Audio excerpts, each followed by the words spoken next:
Allez, salut les amis, c'est parti pour la matinale du mercredi. Il est 9h49, fraîchement levé. On commence directement par notre ami Bitcoin sur le daily. Ici, hop, des zooms. Donc, toujours dans une structure swing haussière, structure interne toujours baissière, order flow toujours baissier, là où il y a mon petit triangle. Potentiel grappe de liquidité ici, d'accord. Donc, nous sommes toujours sur le même raisonnement qu'hier. Exactement la même chose, il ne s'est rien passé de plus. Donc toujours dans ce scénario de short ici, mais avec quand même quelques éléments bullish en termes de price action pur et dur. Donc je vous invite à aller revoir la vidéo d'hier, la matinale d'hier. J'ai analysé le daily de long en large. Donc ceux qui ont vu, bah, tant mieux. Les autres, si vous posez des questions, c'est le moment d'aller revoir tout ça. Alors on passe sur le H4. Le H4... Attendez, juste sur le daily, ouais, donc en gros, à la conclusion du daily, c'est qu'on est toujours dans ce segment-là, potentiellement pour aller faire une mitigation du supply avant de basculer comme ceci, ok? Ce scénario sera invalidé, je le rappelle, ici, si on casse les 105 500, grosso modo, qui correspond au point de choc futur haussier, donc retournement de l'order flow à la hausse. Alors, H4... Mauvais outil, hop,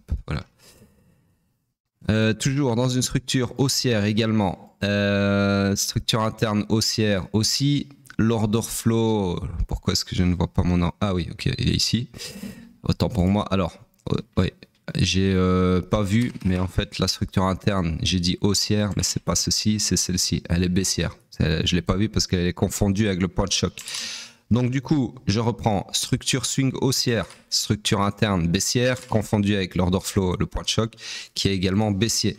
Nous sommes donc dans le high run initial du swing pullback et on cherche donc des shorts de par mon scénario tracé en bleu. D'accord? Donc ici, comme sur le daily, même réflexion, on est potentiellement toujours dans le segment de retracement de mon scénario baissier pour ensuite partir comme ceci après une potentielle mitigation du supply H4 imbriqué dans le supply daily. D'accord? Donc tout ça a été expliqué de long en large dans la matinale d'hier.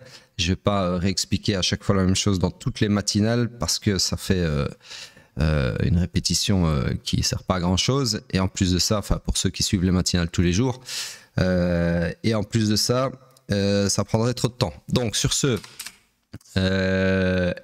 on passe sur le M15. Je vérifie juste un truc sur le H4. Ouais, ok. Sur le M15, nous sommes toujours dans cette énorme structure, cet énorme range baissier que j'agrandis comme ceci. Alors, je suis un peu daltonien, mais je pense que j'ai le mauvais template ici. Ouais, semble bien. C'était en rose et mon M15, normalement, c'est du blanc. Donc, je vais remettre ça pour être sûr que c'est bien en blanc. Où est-ce qu'il est bon? Voilà, hop, voilà. Donc, structure baissière, order flow, structure interne, elle est... Alors là, on va mettre à jour. C'est bon, regardez. Donc là, on a eu déjà un énorme grappe de liquidité. Comme ceci. Du coup, ici, on a eu un retournement de la structure interne à la baisse, comme ceci, d'accord, dans laquelle nous sommes toujours. Donc nous sommes dans une structure interne baissière et un order flow aussi. Nous sommes donc dans le high pullback du swing run final, d'accord. Et donc là, tout de suite maintenant, on cherche des longs.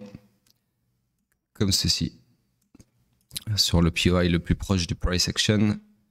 Je vais juste raccourcir un peu mon range. Comme ceci, hop, voilà. Donc là, tout de suite, ça serait chercher des longs comme ceci, d'accord? Alors, vous allez me dire, ouais, mais hier, on t'a vu ta short sur Twitter, sur le VIP, etc. Oui, hier, on a pris un short sur le VIP qui nous a donné presque 2 R. Est-ce qu'il est mon short? Attendez, je vais vous le montrer. Hop, ici, voilà. Donc je vous montre ça sur la haute time frame, comme ça on voit mieux. Donc en gros, les raisons du short, bah, c'est simple, j'ai exploité mon scénario baissier, d'accord, même si on n'est pas venu encore faire une mitigation des supplies. Pour moi ici, j'avais une entrée selon la stratégie enseignée dans TSR. Hein, je ne vais pas révéler la sauce des entry models. Parce que voilà, il y a des gens qui payent pour ça, donc je vais pas tout non plus vous donner sur YouTube, même si je vous donne déjà des choses qui sont normalement bien payantes. Hein. Donc voilà, tout ça pour dire que nous, sur le VIP et les élèves du mentorat, donc deux choses. Sur le VIP, je donne du poisson, donc c'est-à-dire je donne des signaux, il y a pas de skills qui est enseigné, qui soit enseigné ou quoi que ce soit. Les gens me payent pour avoir des signaux et donc c'est ce que je fais. Donc ici, je leur ai donné un short sur Bitcoin qui est sous vos yeux. Et ce qui est marrant, c'est que j'ai des élèves qui ont pris exactement le même short sans qu'on se parle. Donc la preuve que voilà, on voit les mêmes choses et c'est exactement le but du mentorat, c'est de vous enseigner ce que moi je vois. Donc sur ce, le trade se passait bien et là au réveil, bah, ça se passe un peu moins bien, c'est-à-dire que on est de retour en drawdown. Moi personnellement, j'ai pris mon TP hier exactement sur les 102 300 si je ne m'abuse. Donc j'ai pris 1,65 R, c'est-à-dire j'ai gagné 1,65 fois ce que j'ai risqué sur ce trade. Et j'ai fait ça pourquoi? Parce que j'ai préféré couper avant d'aller dormir, ok? Parce que je n'aime pas garder des trades ouverts pendant que je dors. C'est d'ailleurs pour ça que je fais principalement, enfin à 99,9%, je fais de l'intraday, même de l'intra-session. Parce que je ne sais pas dormir avec des trades ouverts, d'accord? Parce que mes trades, c'est pas, comme vous en doutez, je ne fais pas des trades avec 50 balles, d'accord? Donc voilà, moi je dors mal quand j'ai des trades comme ça qui tournent. Donc du coup, hier, je n'ai pas fait le gourmand. En plus de ça, si vous avez vu la matinale d'hier, vous savez qu'il y a un soupçon de retournement de l'order flow à la hausse. Parce que là, on est vachement en train d'accumuler pas mal de liquidités acheteuses, d'accord? Même jusqu'ici. Donc du coup voilà, je voulais pas me réveiller exactement avec ce résultat-là, voire pire, un truc comme ça. Donc du coup je me suis dit, je vais prendre ce que j'ai là sous les yeux et je vais aller dormir, même si ma target au final était beaucoup plus bas. Ma target c'était la liquidité, la SSL ici sous le lot significatif, d'accord? Donc voilà, et j'ai bien fait jusqu'à preuve du contraire. Maintenant on peut très bien avoir ça maintenant, hein, tout est possible. Donc tout ça pour être transparent sur ce trade, puisque j'en ai parlé hier de toute façon sur mes réseaux sociaux. Bref, sur ce, on passe vite fait sur le pétrole, mais vraiment vite fait parce que là, j'ai 3 minutes pour vous finir ce que j'ai à dire dans la matinale. Donc, sur le pétrole, c'est pas compliqué, toujours exactement pareil qu'hier, il s'est absolument rien passé.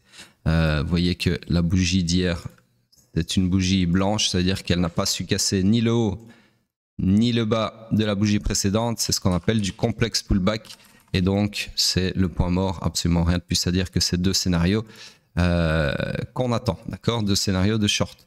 Alors le H4, alors lui le H4, on est toujours dans une structure haussière, structure interne toujours baissière, order flow toujours baissier, nous sommes donc toujours dans le high run initial du swing pullback, on cherche toujours des shorts et là vous voyez que mon scénario est en train de se réaliser. En tout cas, on a fait la mitigation, donc on a fait le premier segment du scénario qui a conduit à une mitigation de notre supply, notre POI ici. Et donc là, on s'attend à ceci, ok? Voilà donc pour le H4. On passe sur le M15. Sur le M15, pareil, toujours dans la même structure M15 qui est baissière. Structure interne, alors là, on a l'embarras du choix. Hop, donc ici, on a eu un IBES, perpétuation à la hausse. Ensuite, reperpétuation, s'il veut bien aimanter, à la hausse ici. Je vous zoome un peu ça quand même.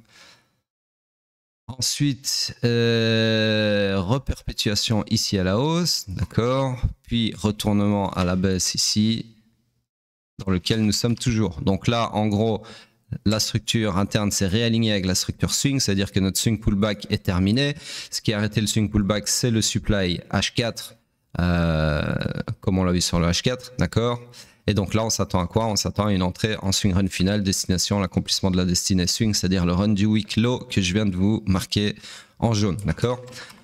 Donc, l'order flow, lui, il est où? Il est toujours baissier. Il n'a pas changé l'order flow ici, puisque je viens de vous dire, tout ceci, c'est du complexe pullback, d'accord, compris entre le haut et le bas de cette jambe de baisse.